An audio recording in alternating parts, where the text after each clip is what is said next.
दोस्तों, आप सभी ने जरूर ये खबर सुनी होगी कि कभी भी किसी भी पीएम सीएम को अरेस्ट करने के बाद में उनको उनके ऑफिस से नहीं हटाया जाता है।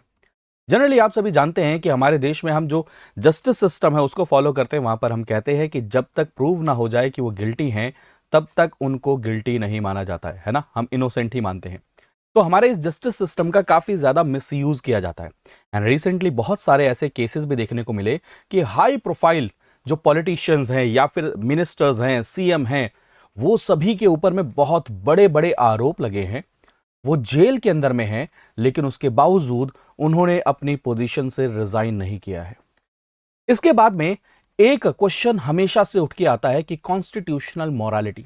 इवन कई सारे एलिगेशंस ये भी लगते हैं जहां पर यह कहा जाता है कि इतनी बड़ी पोजीशन पे होने के कारण में अगर वो अपने ऑफिस को नहीं छोड़ेंगे तो वो जो सबूत हैं, जो क्या नाम है, पूरा जस्टिस सिस्टम है, उसको क्या कर सकते हैं, इन्फ्लुएंस कर सकते हैं।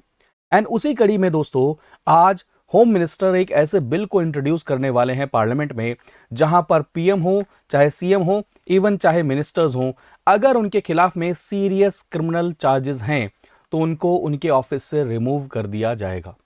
बहुत डिटेल में जानेंगे इस पूरी खबर को, इस न्यूज को। लेकिन ये एक बहुत बड़ा चेंज है दोस्तों, और ऐसा नहीं है कि इसको हर कोई अप्रिशिएट ही कर रहा है।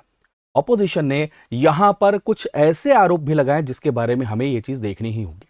तो मैंने आपके साथ में क्या डिस्कस किया कि जनरली अगर देखते हैं कि चाहे कोई अगर पीएम है, सीएम है या फिर कोई मिनिस्टर है, उनके ऊपर में कोई एलिगेशन लगता है तो वो अपने ऑफिस से तुरंत रिजाइन नहीं करते। इवन चाहे वो जेल में चले जाएं, कस्टोडियल उसमें भी रहें, क्या नाम है, जुडिशियल कस्टोडी में रहें, किसी भी चीज में रहें, तो वहां से एक बहुत बड़ा क्वेश्चन मैंने आपको बताया है कि इक्वालिटी की जो बात की जाती है, इक्वालिटी बिफोर लॉ की बात की जाती है, वो सारे के सारे क्वेश्चंस आते हैं। और ये टॉपिक काफी समय से न्यूज में चली जा रहा था कि क्यों ना एक ऐसा लॉ लाया जाए जहां पर कोई सीरियस क्रिमिनल चार्जेस हैं, ऐसे क्रिमिनल चार्जेस जिसके अंदर में 5 साल या 5 साल से ज्यादा की सजा हो सकती है, और वो पर्सन 30 दिन से क्या है, जेल के अंदर में डिटेन है, तो उनको क्यों ना किया जाए, ऑफिस से हटा दिया जाए।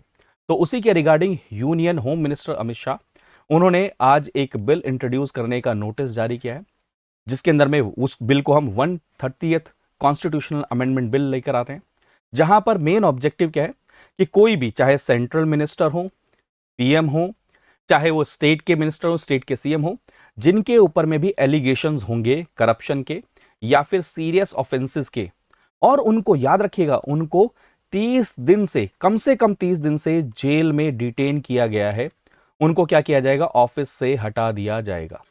और इस बिल के तहत में आर्टिकल 75 के अंदर में अमेंडमेंट किया जाएगा, क्योंकि आर्टिकल 75 ही डील करता है ना appointment of council of minister, prime minister, इन सब चीजों से रिलेटेड।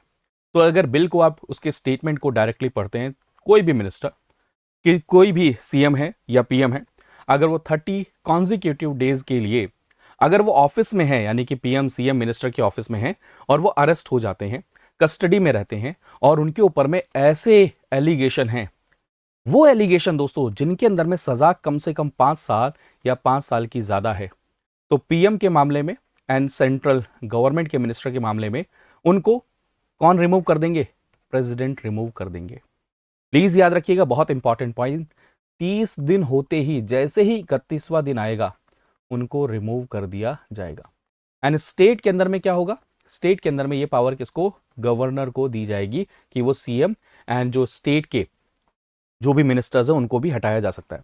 दरअसल आप सभी को ध्यान होगा 2023 के अंदर में वी सेंथिल बालाजी, जो कि मिनिस्टर थे तमिलनाडु के गवर्नमेंट के अंदर में, वहां पर ये कंट्रोवर्सी निकल कर आई थी, जहां पर उस समय के जो गवर्नर थे उन्होंने मिनिस्टर को डिसमिस कर दिया था, क्योंकि उनके ऊपर में आरोप लगे थे मनी लॉन्ड्रिंग केसेस के, और उनके को अरेस्ट भी कर लिया गया था। और उनको डिसमिस करने के बावजूद उस वहां के जो सीएम थे एमके स्टालिन, उन्होंने दोबारा से उनको क्या किया था, नियुक्त कर दिया था। देखिए क्रोनोलॉजी समझिए, उनके ऊपर में आरोप लगे, वो जेल में गए, जेल में जाते ही क्या किया, वहां के गवर्नर ने उनको हटा दिया, फिर उनको बेल मिलती है, और बेल मिलते ही तुरंत क्या किया गया, जो वहां के सीएम थे उन्होंने दोबारा से उनको मिनिस्टर बना दिया। तो सुप्रीम कोर्ट ने इसके ऊपर में क्वेश्चन किया कि भाई वो जो बेल पर आए हैं उनको बाइज्जत बरी नहीं किया गया, तो आखिर उनको क्यों कैबिनेट में ऐड किया गया।